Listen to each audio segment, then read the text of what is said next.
Fire and ice by Robert Frost एक बहुत छोटी लेकिन गहरी अर्थ वाली पोएम है। इसमें केवल 2 स्टैंजा है, इसलिए हम इसे लाइन बाय लाइन समझेंगे और साथ में डिफिकल्ट वर्ड्स के मीनिंग भी बताएंगे। चलिए शुरू करते हैं। Some say the world will end in fire, some say in ice. From what I have tasted of desire, I hold with those who favour fire.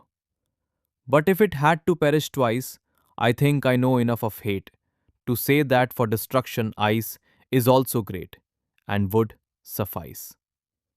Some say the world will end in fire. कुछ लोग कहते हैं कि दुनिया का अंत आग से होगा।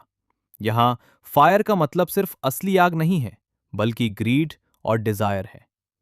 सम से इन आइस, अर्थात कुछ लोग मानते हैं कि दुनिया का अंत बर्फ यानी आइस से होगा। यहां आइस का मतलब हेट्रेड, न्यूट्रलिटी और इमोशंस की कमी है।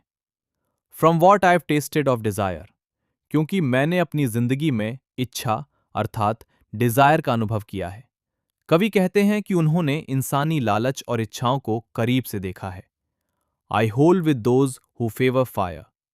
कवि कहते हैं कि मैं उन लोगों से सहमत हूं जो कहते हैं कि दुनिया का अंत आग से होगा, क्योंकि उनका मानना है कि इंसानी इच्छाएं बहुत खतरनाक होती हैं और विनाश का कारण बनती हैं। But if it had to perish twice, अब कवि कहते हैं कि अगर दुनिया को 2 बार पेरिश अर्थात नष्ट होना पड़े, यहां कवि कल्पना कर रहे हैं कि अगर उन्हें दूसरा मौका मिले, I think I know enough of hate, तो उन्हें नफरत के बारे में भी काफी जानकारी है। इंसानों में नफरत भी उतनी ही मजबूत भावना है। To say that for destruction, ice is also great and would suffice. In lines में कवि का कहना है कि मैं ये कह सकता हूं कि विनाश के लिए बर्फ, आइस भी उतनी ही शक्तिशाली है और वो भी दुनिया को खत्म करने के लिए सफाइस यानी काफी है।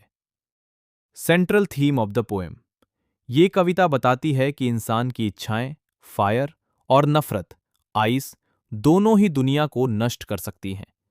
कवि के अनुसार ये दोनों भावनाएं बहुत खतरनाक हैं और मानव जीवन को बर्बाद कर सकती हैं। चलिए अब जानते हैं इस पोएम में उपस्थित पोएटिक डिवाइसेस के बारे में। तो पहला पोएटिक डिवाइस है सिंबॉलिज्म, क्योंकि कविता में फायर और आइस का सीधा अर्थ नहीं है, बल्कि ये ग्रीड, डिजायर और हेट्रेड को सिंबलाइज करते हैं। पोएम में दूसरा पोएटिक डिवाइस है एनाफोरा, क्योंकि पहली और दूसरी लाइन के स्टार्टिंग वर्ड्स सेम है। अगला पोएटिक डिवाइस है एलिटरेशन, क्योंकि लाइन में 2 या 2 से ज्यादा कॉन्जिक्यूटिव वर्ड्स एक ही कॉन्सोनेंट साउंड दे रहे हैं, जैसे सम से में एस साउंड की रिपीटिशन, फेवर फायर में एफ साउंड की रिपीटिशन हो रही है। इसके अलावा इमेजरी पोएटिक डिवाइस भी है, क्योंकि डिस्क्रिप्शन में एक व्यू क्रिएट करता है। कविता की rhyme scheme A B C B है। इसके अलावा लाइन के लास्ट वर्ड्स जैसे desire, hate, ice and great के बाद कोई पंक्चुएशन मार्क नहीं होने के कारण एंजैममेंट पोएटिक डिवाइस भी है।